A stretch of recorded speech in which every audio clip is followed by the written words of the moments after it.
Hey up, guys. So, one of my hobbies is writing software, as well as riding motorbikes. So next year, I'm going to be doing a few track days. I've got an old GSX 600F. I've got a Thunder Ace that I can use. So I'm going to change one of them into a track bike. So I thought I'd do a bit of a track bike diary or lap time recorder type thing. And I want some input as to what else to do with it.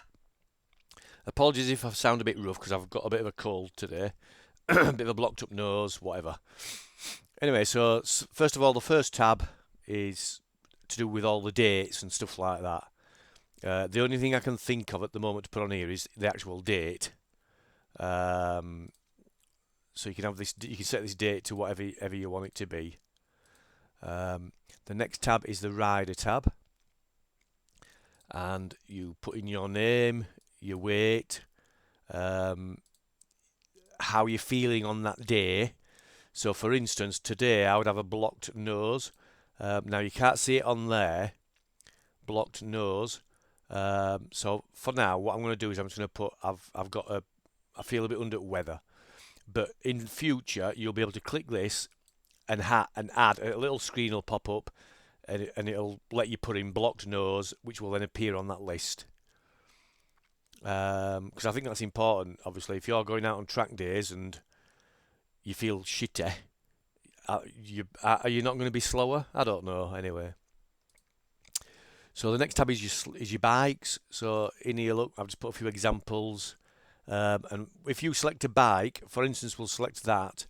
It will automatically load the weight of the bike, the power, and stuff. Now I know that Thunder Racers have they're about 145 brake at the engine and about what 110, 120 at the wheel or something like that. I don't know. So just ignore these. These are just random shitty numbers that I put in. Same with the weight. I think they weigh about 200 kilos or something.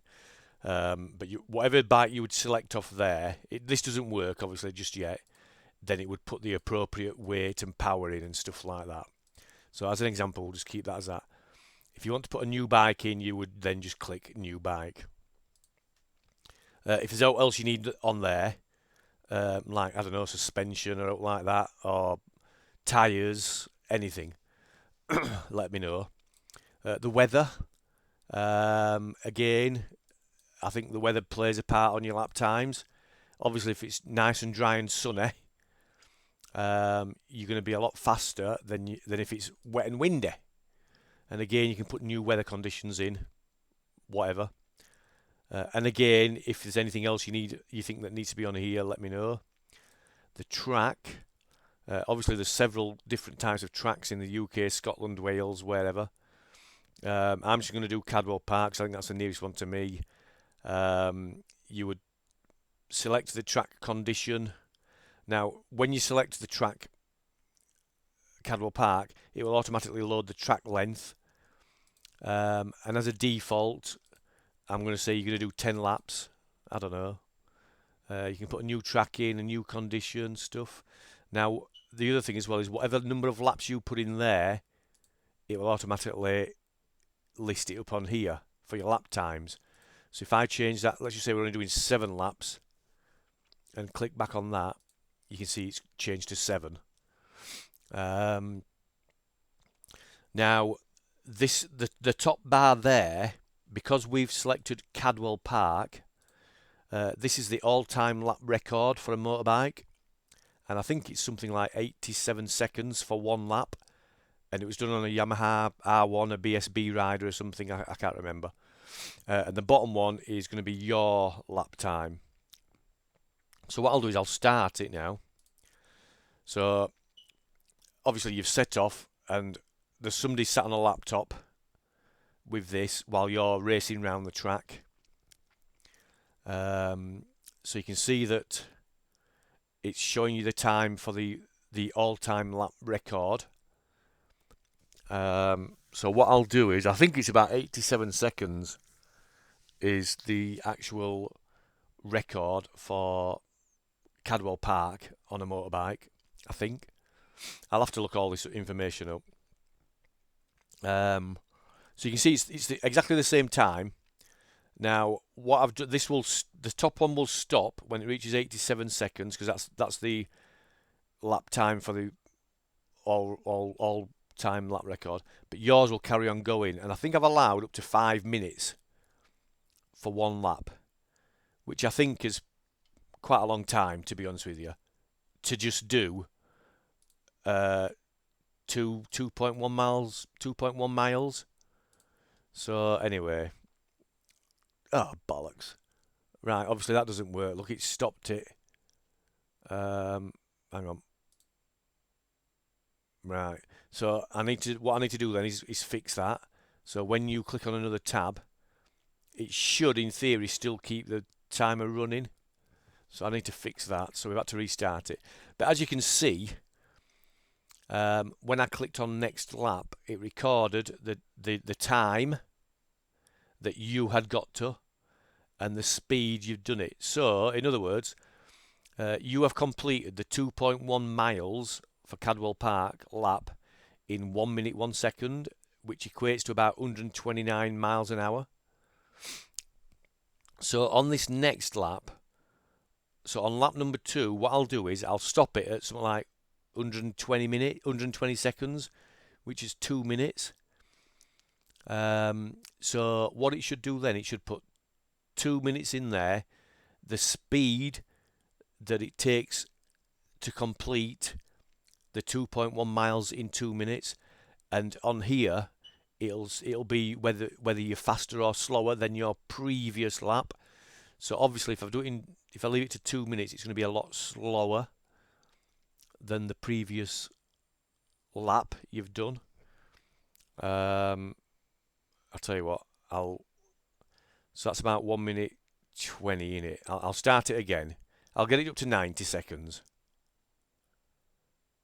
There, so 90 seconds. So 1 minute 30. Because you've gone slower, your lap time's taken longer than the previous lap. You've obviously gone a bit slower. So it says there that you're slower than your previous lap. So what I'll do now is I'll do the next one at something like 125 or something like that, and it should say faster, and the speed should be slightly higher. And what you can do is you can put some comments in here as well. So I'll just type in something like, I don't know,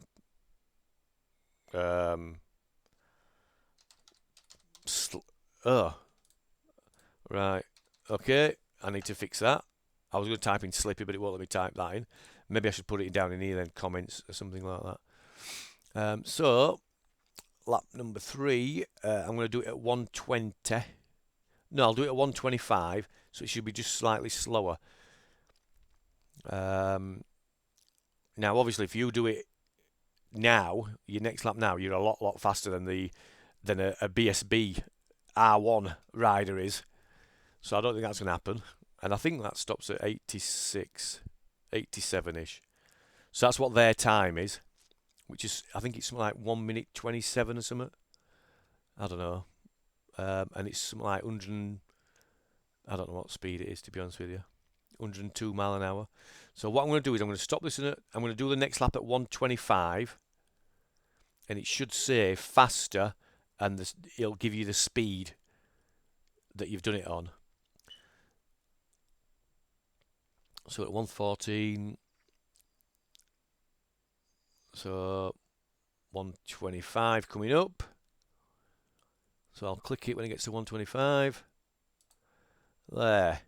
So 125 seconds is 2 minutes 5 seconds. So on lap 3, you did lap 3 in 2 minutes 5 seconds, and your speed to do that was 63 miles an hour. Slower. Why have I gone slower there?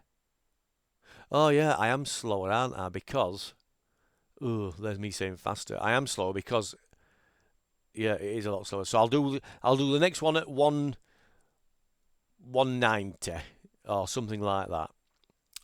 No, I'll tell you what. I'll do the next one when that says 86, and we'll see what sort of time and speed that the BSB rider did it in, according to Google anyway.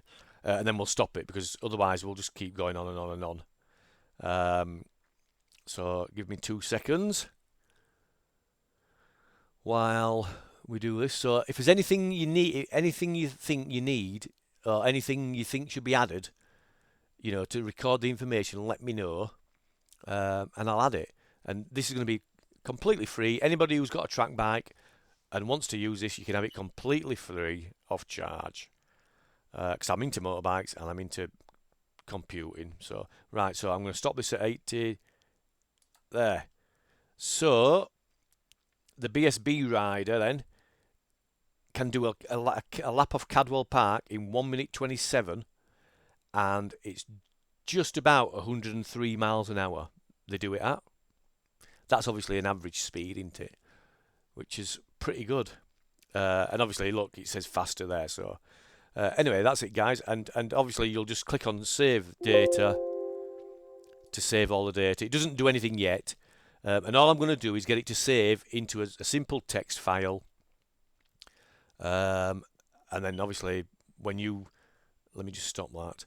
When you load up, so say if I chose Donington, then what it'd do then is it'd look in that text file for Donington's data, and it'd give you the length of the track and the length of the lap. No, it'll just give you the track length, won't it? I suppose I could add number of left-hand corners, number of right-hand corners, shit like that. I don't know. Let me know, guys. Maybe this track condition needs to be somewhere else.